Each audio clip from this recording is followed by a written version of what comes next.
18 September 2015, 68 years ago, the U.S. Air Force was formed. And before I introduce Justin, I wanted to tell you a little bit about that.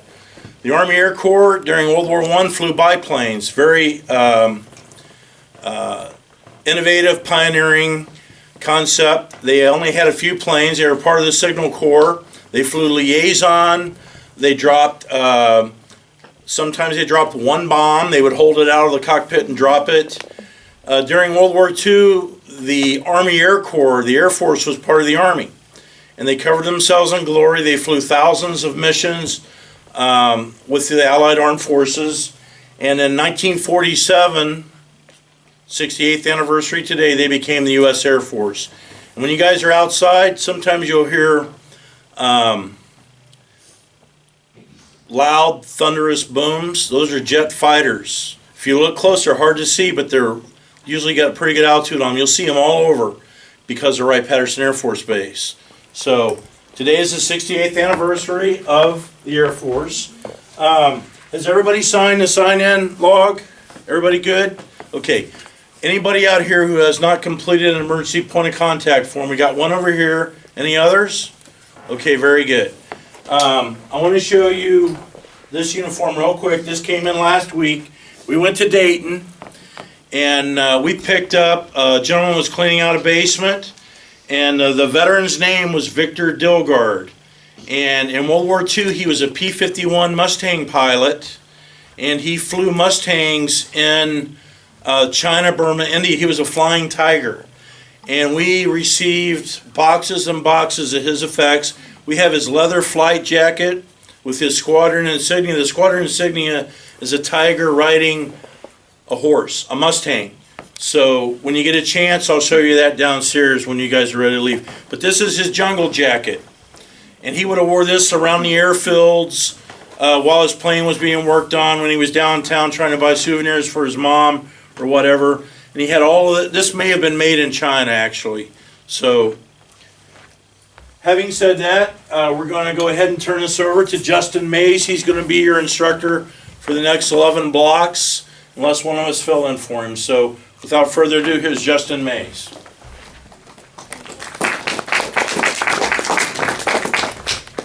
All right. American Revolution is very important because that's where the founding of our country and where we are today. You got to remember, when this country was formed, there's a lot of immigrants came from this country or from other countries, England, Scotland, Ireland, German heritage, and they were living here under the British rule. Now the British were in England, and they were ruling the country from there, the same as all the other colonies. So they were just a colony. They could send troops at any time. They could make any laws at any time without any representation. So it was getting, they worked for a while. But you got to remember, you were probably, just think, your family came over from overseas, over from the countries I just said, and you're the first generation born here on this soil. So you're used to all the rules. But more rules start getting harder on your family, harder on yourself. You're going to start thinking, well, maybe we need to start having our independence on and having representation and discussing things. So just think about that a little bit. One thing about the American Revolution, there was 13 colonies. Can anybody name the 13 colonies? Okay, there's 13 colonies or states. So just think, what would be one of the first states in the 13 colonies? Not yet. May Virginia. come in existence still a bit later. Virginia. Virginia's one. Washington. Nope, not yet. Georgia. Georgia's number 2. Connecticut. Connecticut. 3. Delaware. Delaware. Pennsylvania. North Carolina and South Carolina? Yep. Maryland. In Maryland. Up on the East Coast. The biggest state up on the East Coast. Massachusetts. Massachusetts is another one. New York. New York. So you got pretty much the idea of all the colonies on the East Coast. Maine was actually part of New York at the time, so it was just one big state. They didn't come into existence until a lot later. They actually consider part of northern Florida as a part of Georgia at the time. The Spaniards were still actually ran Florida. The French were out to the west, and so Arkansas, places like that, was still not in existence yet. So, and Ohio wasn't in existence until later, and when we get to the 1812 War, Ohio has more experience or more into it. Kentucky was also part of Virginia. Virginia was actually a really big state. What I want to have you do is, I've got uniforms on. I've got a Continental Army uniform, and then I have a British Redcoat uniform. So these are what they would have used. These are these are federal troops. So I'm going to have everybody in here try them on, put the hat on, get a feel for it, and then we'll go on.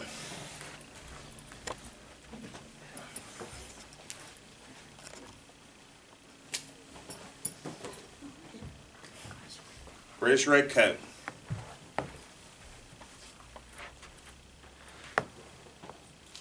Tricorn hat. This was the style back then. Men wore their hats like this. Tricorn style. Also, a etiquette for that time period. A man never went out of his house without his hat, and he never went out without a vest or a coat. Because if he did, he was considered he was in his underwear.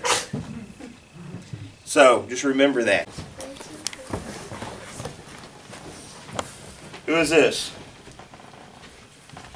George Washington. George Washington. All right. First general of the United States of America. He was a Mason, which you'll hear about Masons being a lot that are still in existence today. He was the first general of the colonists, of all the Continental armies. So he was very important. Eventually he became our first president. Down here in Cincinnati, Camp Washington area, he actually surveyed that area before the Revolutionary War for the English. So that's how they came Camp Washington. So he was actually in this area at one time.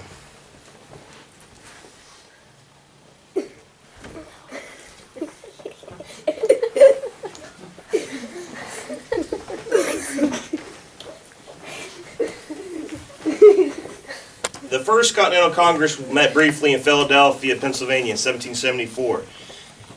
Consisted of 56 delegates from 12 of the 13 colonies, and would become the United States of America. The delegates would include George Washington, soon to command of the Army. Patrick Henry, John Adams were elected to represent the Colonial Assembly. Other notable delegates included Samuel Adams from Massachusetts, John Dixon from Pennsylvania, and New York, John Jay. This Congress is additional formality appeals to the British Crown. Okay, so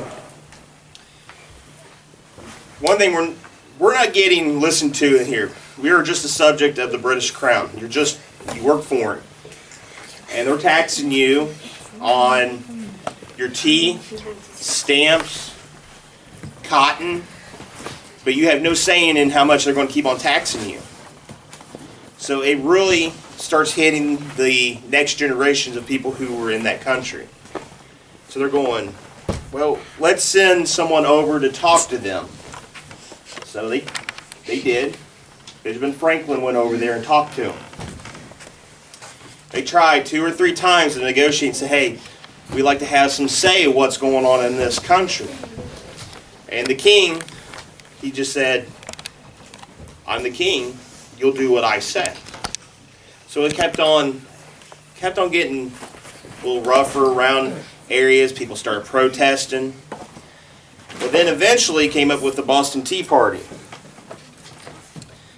The Boston Tea Party, everybody probably heard about that. Have anybody been to Boston? You've seen the big boat where you can go on there and they actually have the boxes of tea where you can throw them overboard and everything. It's pretty neat to actually see that. But it was a way to protest, which they did a lot of protesting of that purpose because they were saying, this is not fair. Why are we having problems with, you're not listening to us and everything. Eventually, one time King George did listen, but he's like, no, he said, it don't make any sense, he said, for you to be running your own business and I'll be telling you what to do.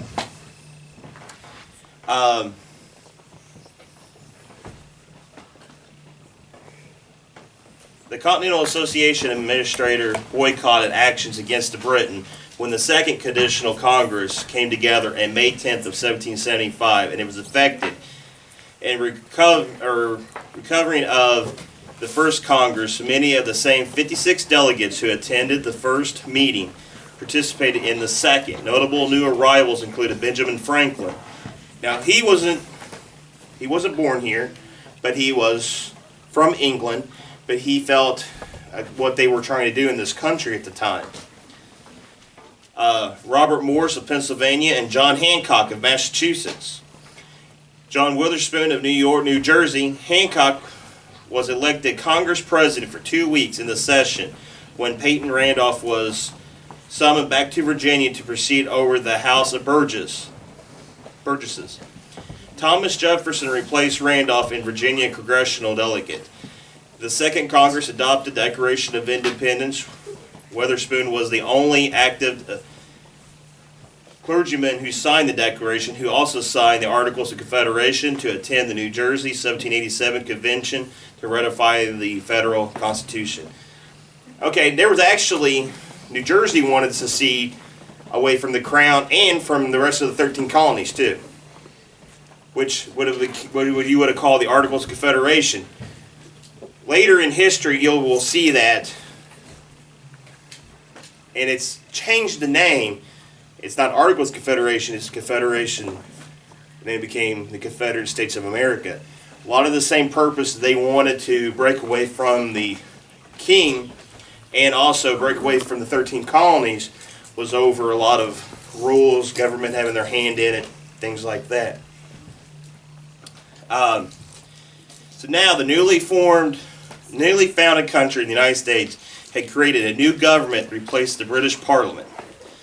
So remember too, when you were leaving from another country to come here, it might have been for better opportunity for a lot of things.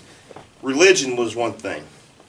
There were a lot of wars in Europe over religion. So the Germans were one of them that was persecuted. They were really treated poorly in Europe. The reason they came over here, same way in Ireland and Scotland. If you didn't belong to the King's Church, does anybody know the name of the church?